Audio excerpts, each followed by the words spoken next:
c'est quoi pour le cours de maths? Je sais qu'il faudrait prendre la brochure d'exercice comme le prof l'a dit, mais si personne ne le fait... Moi, en tout cas, je vais obéir. Et j'espère que les autres ne diront rien. Rien dire, alors là tu rêves. T'as pas entendu les 3 caïds? Ils ont dit qu'ils feraient manger de la neige à ceux qui prennent leur brochure. Eux, ils n'ont pas envie de travailler. Je sais, j'ai entendu, mais enfin, c'est quand même pas eux qui commandent. Et je pense que c'est plus important d'obéir aux profs. Ouais, moi je pense que je vais pas prendre de risques pour une fois. Le prof, il pourrait être sympa quand même, on est juste avant Noël. Oui, mais s'il veut finir le programme, il a ses raisons. Oh tant pis, moi je dirais que j'ai oublié ma brochure, ou bien que je l'ai perdue.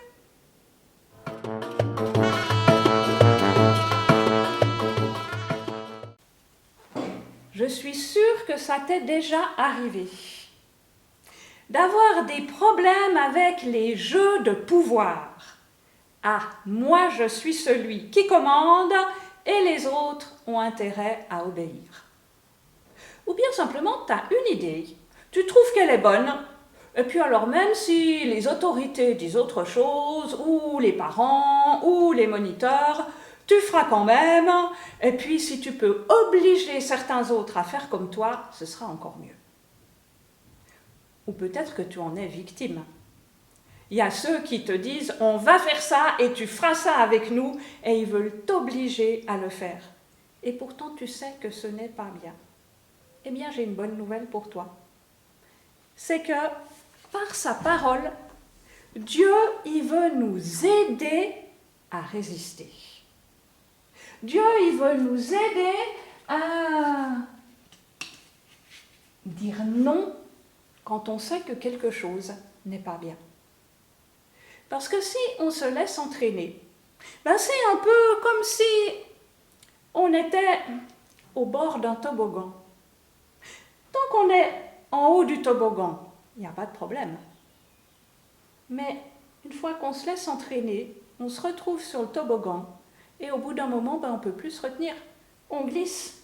Et puis l'atterrissage, il n'est pas forcément confortable. Alors avec sa parole, Dieu veut nous aider à résister et à ne pas commencer à glisser sur la mauvaise pente. Ou bien, si on est quand même parti sur la mauvaise pente, Dieu, lui, il est capable de nous sortir du toboggan et d'empêcher la chute au mauvais endroit. Et c'est un petit peu ce qui s'est passé pour le roi Josaphat. On a vu dans la première histoire avec le roi Akab, Josaphat il s'est complètement laissé entraîner par Akab. Il n'a pas su résister alors qu'il connaissait la volonté de Dieu.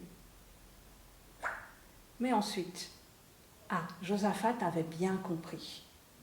Et quand il s'est retrouvé face à 3 ennemis et qu'il était en grave danger, il s'est dit non, cette fois j'ai compris. Je vais me fier à la parole de Dieu.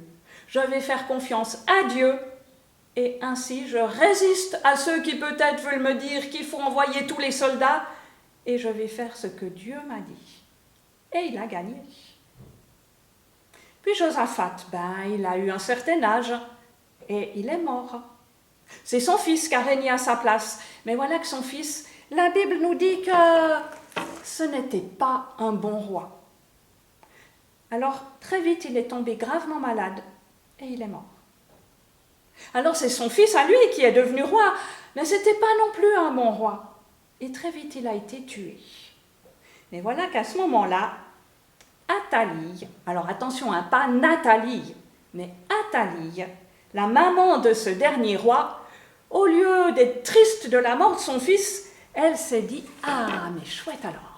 C'est l'occasion pour moi de devenir la reine qui va tout commander et je vais pouvoir obliger le peuple à faire comme je veux et pas comme Dieu veut. Mais pour ça, il fallait qu'elle soit sûre qu'il n'y ait plus aucun garçon dans la famille. Elle ne s'est pas gênée. Elle a demandé des soldats, elle les a envoyés au palais et elle leur a dit « Vous tuez tous les garçons qui sont là. Comme ça, ce sera moi la reine. » Et c'est ce que les soldats ont fait. Ils sont allés au palais, ils ont tué tous les garçons qu'ils ont trouvés. Et Athalie s'est autoproclamée reine. Elle était bien contente. Sauf qu'il y a une chose qu'elle ignorait. C'est que quand les soldats sont arrivés au palais, il y avait une femme qui s'est dépêchée d'attraper un des plus jeunes garçons, qui avait 1 an à peu près, et elle l'a caché à un endroit du palais où les soldats n'ont pas eu l'idée d'aller voir s'il n'y avait pas un enfant à cet endroit-là. Et quand les soldats sont partis, la femme, elle a emmené le petit garçon avec elle, chez elle. Ce petit garçon, il s'appelle Joas. Et chez elle, c'était au temple, parce qu'elle est la femme du souverain sacrificateur, du grand chef religieux. Et Joas, il a pu grandir là, en sécurité, bien caché, avec les enfants de Jéhojada, le souverain sacrificateur. Et notamment, un de ses garçons, Zacharie. On va retenir ce nom parce qu'il va revenir un petit peu plus tard dans l'histoire. Et Athalie, elle, de son côté, elle entraîne le peuple après elle. On va mettre des statues ici, et on va mettre des statues là, et on va en mettre encore ici, et on va s'occuper plus que des autres dieux et plus de l'Éternel. Et personne n'ose lui résister. Sauf Jéhojada, qui lui reste fidèle à la parole de Dieu et qui enseigne le contenu de la parole de Dieu à ses fils et du coup à Joas en même temps. Et quand Joas a 7 ans, Jéhojada va faire venir en secret les différents chefs du peuple et il va leur dire « Mais vous savez, Athalie, elle s'est autoproclamée reine, mais moi j'ai ici un fils de notre ancien roi et on va le nommer roi maintenant, selon les règles. Alors il faut que vous veniez avec des soldats, que vous gardiez tous les accès du temple pour que Athalie ne puisse pas tuer notre futur roi. » Et c'est ce qu'il fait. Les soldats sont en place. Jéhojada fait venir Joas. Il va lui mettre la couronne sur la tête, lui verser quelques gouttes d'huile sur la tête, comme c'était la coutume.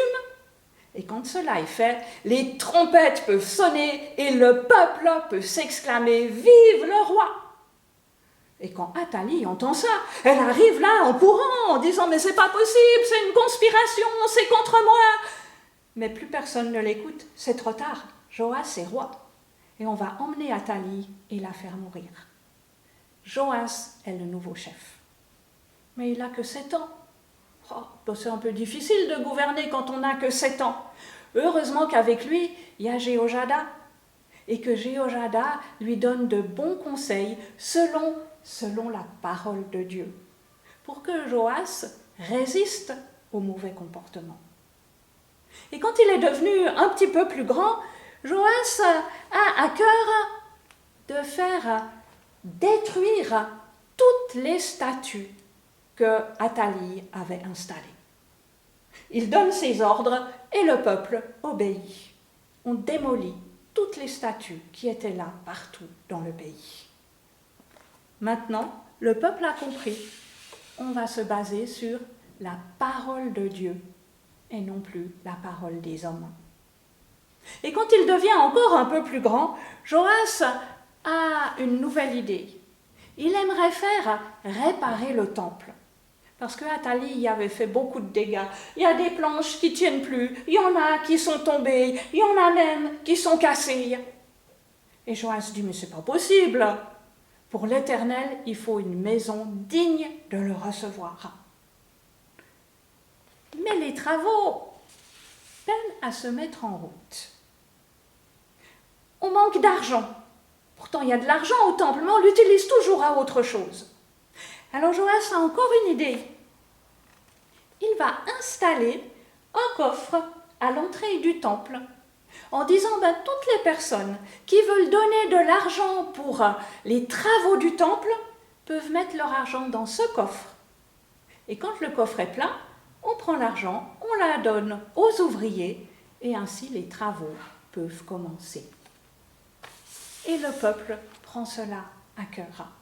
Oh oui, ils ont appris à se tourner vers Dieu, à résister à ceux qui pourraient dire « mais non, on peut faire autre chose, on peut faire autrement ».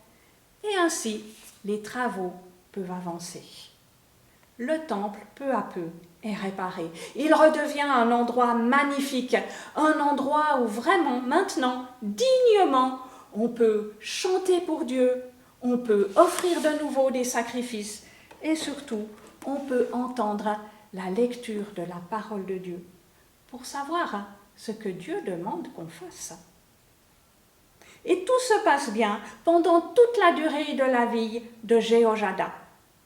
Et on pourrait dire, heureusement, il a vécu longtemps, Jéhojada. Il est mort, il avait 130 ans. Mais que va devenir Joas maintenant? Il n'a plus son conseiller. Mais il a toujours la parole de Dieu. Donc il sait comment résister. Mais voilà, qu'il y a des gens du peuple qui viennent le trouver et qui lui disent « mais nous quand même, on voudrait retrouver quelques statues. On voudrait, oui, on veut bien encore adorer l'Éternel, mais aussi nos statues. » Que devrait répondre Joas? S'il écoute la parole de Dieu, il devrait dire « ah non, non, non, non, pas question qu'on commence comme ça. » Parce que si on commence comme ça, eh bien c'est comme si on se retrouvait en haut du toboggan et aïe, on commence à s'asseoir et on risque de dégringoler. C'est ce qui est arrivé à Joas. Devant l'insistance du peuple, il n'a pas osé résister. Il n'a pas osé dire non. Et d'accord pour les statues. Et puis encore plus de statues. Et puis on s'occupe moins de l'Éternel. Et Joas, eh bien il a aussi ses propres statues. Et voilà que peu à peu, Joas dégringole, toujours plus bas. Il ne sait plus comment se sortir de cette situation. Il faudrait appeler Dieu au secours, hein, parce que lui peut nous permettre de résister face aux copains, ou peut-être qu'en classe, ah, il y a une remplaçante aujourd'hui, chouette, on va faire ce qu'on veut, hein, on chahute, on rigole et on veut faire des jeux. Oui, mais la remplaçante, c'est l'autorité. Et que nous dit la parole de Dieu? Respecter les autorités. Ben, il va falloir demander à Dieu qu'il t'aide à résister et à dire aux autres, ben non, moi, je trouve que ce n'est pas une bonne idée. Et peut-être que d'autres vont se rallier à ton non. Tu as besoin de l'aide de Dieu pour résister sur les mauvaises pentes. Mais Joas, lui, ben, il a continué à glisser. Et il a même demandé à certains gens suffisamment méchants qu'ils aillent supprimer ces prophètes qui voulaient venir leur dire « mais non, la parole de Dieu nous demande autre chose ». Et comme ça ne suffisait pas, Dieu a même envoyé Zacharie. Tu te rappelles Zacharie, le fils de Jéhojada, qui est venu avertir Joas. Et Joas a dit à ses hommes, ben, vous allez tuer Zacharie. Tuer le fils de celui qui l'avait protégé, accueilli, nourri, enseigné et fait roi. Joas a vraiment dégringolé tout en bas de son toboggan. Et peu de temps après, la Bible nous dit que Joas s'est aussi fait tuer, parce que Dieu avait vu ce qu'il faisait. Et Dieu, il juge. Alors Dieu, il nous aime. C'est pour ça qu'il nous donne sa parole, pour qu'elle nous aide à résister. C'est pour ça qu'il a envoyé Jésus sur la terre, pour qu'il puisse nous sauver. Mais c'est quand même à nous de choisir sur quelle pente on veut s'engager. Et si on demande l'aide de Dieu, on pourra résister et compter sur lui.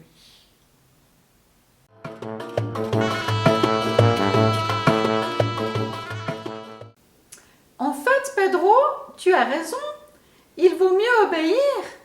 Il faut que je sois plus courageuse. Bravo, Julie! Je suis sûre que cela va aller.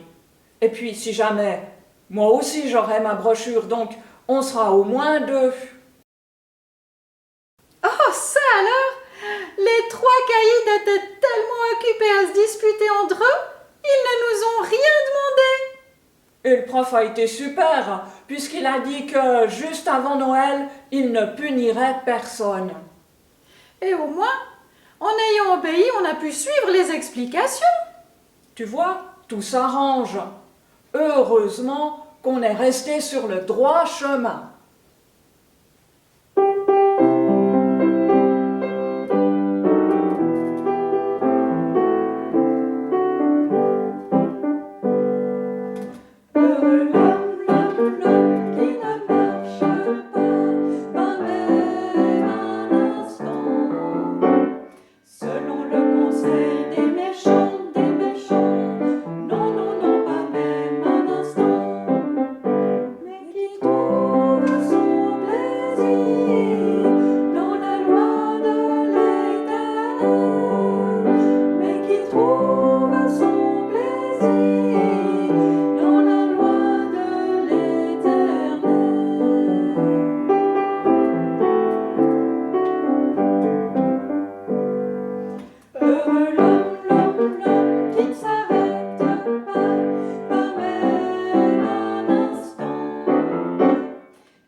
Résister face aux autres, quand ils sont plus forts que nous, quand ils sont plus grands que nous, quand ils sont plus nombreux que nous, ce n'est pas toujours facile. Eh bien moi, je connais un verset de la Bible qui va pouvoir t'encourager. Ce verset, on le trouve dans le livre des Psaumes au chapitre 1, et il nous dit au verset 1 et 2, « Heureux l'homme qui ne marche pas selon le conseil des méchants, mais qui trouve son plaisir dans la loi de l'Éternel. » Ce verset, je vais l'afficher pour qu'on puisse le lire une fois ensemble. On est prêt? Heureux l'homme qui ne marche pas selon le conseil des méchants, mais qui trouve son plaisir dans la loi de l'Éternel. Psaume 1, et c'est le début du verset 1 et le début du verset 2. Mais il est chouette ce verset. Il nous parle de heureux l'homme qui trouve son plaisir. Ah ben ça c'est des bonnes choses. Heureux l'homme qui trouve son plaisir.